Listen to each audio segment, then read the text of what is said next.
लाज तो नहीं आ रहा होगा, शर्म तो एकदम नहीं आ रहा होगा।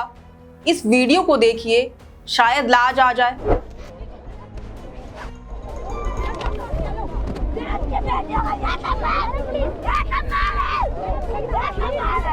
कुछ याद आया? नहीं तो ये दूसरा वीडियो देखिए, शायद कुछ याद आ जाए। हर पुरुष को अधिकार है क्या गाली देने का या लड़कियों के साथ बदतमीजी करने का? आप भी बताओ ना, हम क्या करें? गेम हमारा खत्म कर दिया, जिंदगी हमारी दांव पे लगा दी। सड़क में हम बैठे हैं, फिर भी हमारे साथ अत्याचार कर रहा है। वो ब्रजभूषण को क्यों नहीं पकड़ रहे ये लोग? अब तो याद आ ही गया होगा, विनेश फोगाट। हाँ, वही महिला पहलवान जो कुछ दिन पहले खाकी वर्दी वालों के चक्रव्यूह से निकलने के लिए कड़ी मशक्कत करती दिखाई दे रही थी। एक साल पहले ही दिल्ली की सड़कों पर भारत के 2 ओलंपिक मेडलिस्ट के साथ कई लोग न्याय के लिए गुहार लगा रहे थे। वो दोनों मेडलिस्ट साक्षी मलिक और बजरंग पुनिया थे, लेकिन इनके साथ कई लोगों की गुहार में एक चीख विनेश फोगाट की भी थी।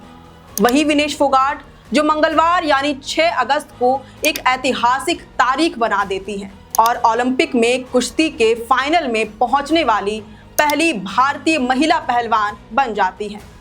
ऐसे में ये जानना बेहद जरूरी है कि क्यूबा की यूस्नेलिस गुजमैन को 5-0 से हराकर पेरिस ओलंपिक के महिला कुश्ती प्रतियोगिता में गोल्ड मेडल जीतने की ओर आगे बढ़ चुकी विनेश फोगाट के साथ ऐसा क्या हुआ था कि दिल्ली पुलिस को उनसे भिड़ना पड़ गया था। तारीख थी 18 जनवरी और साल था 2023। देश के प्रमुख पहलवान विनेश फोगाट, साक्षी मलिक और बजरंग पुनिया ने भारतीय कुश्ती संघ के पूर्व अध्यक्ष और पूर्व बीजेपी सांसद बृजभूषण शरण सिंह के खिलाफ मोर्चा खोल दिया था। बृजभूषण पर यौन शोषण के आरोप लगाए गए थे। ये सारा धरना प्रदर्शन दिल्ली के जंतर मंतर पर किया जा रहा था। इस प्रदर्शन के करीब 3 दिन के बाद सरकार जागी और 21 जनवरी को तत्कालीन खेल मंत्री ने पहलवानों को भरोसा दिया और मामले की जांच करने के लिए एक कमेटी गठित करने का आदेश दिया। हालांकि गंभीर आरोपों को देखते हुए अनुराग ठाकुर ने 23 जनवरी को आरोपों की जांच के लिए 5 सदस्यीय निरीक्षण समिति बनाई। जांच और समिति से जब कोई ठोस नतीजा निकलता दिखाई नहीं पड़ा तो पहलवान ने 23 अप्रैल को कमेटी की जांच पर सवाल उठाते हुए दोबारा जंतर मंतर पहुंचे और धरना प्रदर्शन करने लगे।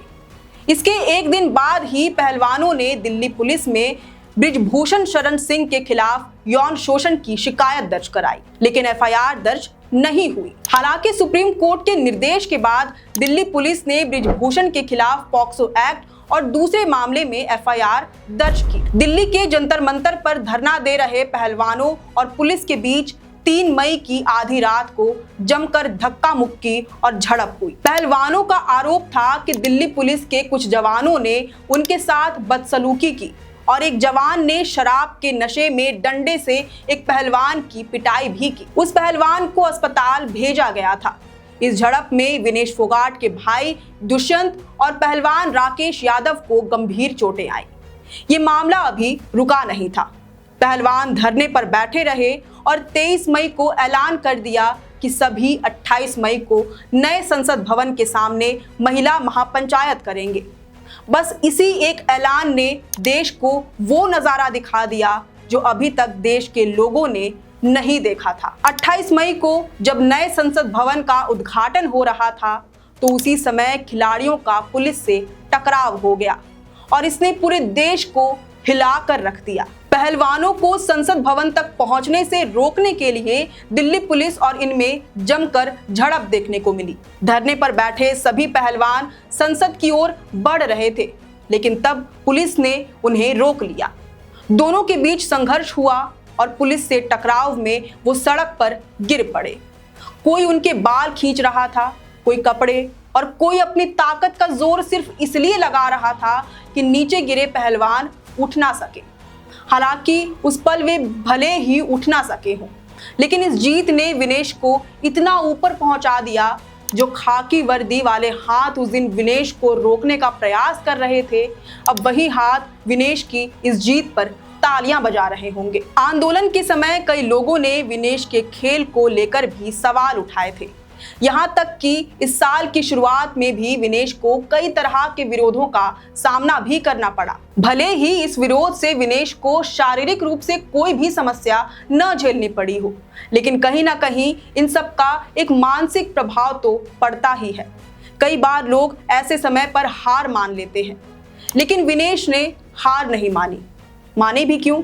आखिर वो खिलाड़ी ही तो होता है जो अंत तक हार नहीं मानता और निराशा में डूबने की बजाय विरोधियों को चारों खाने चित्त कर देता है। विनेश फोगाट ओलंपिक में कुश्ती के फाइनल में पहुंचने वाली पहली भारतीय महिला पहलवान बन गई।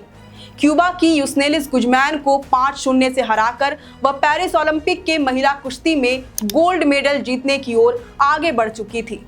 लेकिन अब विनेश फोगाट को तय कैटेगरी में ज्यादा वजन होने की वजह से पेरिस ओलंपिक से बाहर होना पड़ा है। विनेश 50 किलो की कैटेगरी में खेलती है।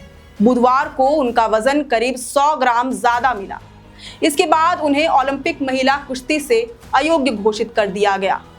भारतीय ओलंपिक संघ ने विनेश के अयोग्य घोषित होने की पुष्टि कर दी है। वे बुधवार रात को होने वाले 50 किलो कैटेगरी की विमेंस रेसलिंग का फाइनल नहीं खेल सकेंगी। उन्हें कोई मेडल भी नहीं मिलेगा। सबसे मुश्किल बात यह है कि इस फैसले के खिलाफ अपील भी नहीं की जा सकती। विनेश पहली बार 50 किलो कैटेगरी में खेल रही थी। इन सब के बावजूद भारतीय महिला पहलवान विनेश फोगाट ने जो उपलब्धि हासिल की वही बड़ी बात है। पहले ही मुकाबले में पूर्व ओलंपिक गोल्ड मेडल विजेता नंबर 1 रेसलर जापान की यूवी सुसाकी को हराकर बड़ा उलटफेर किया था।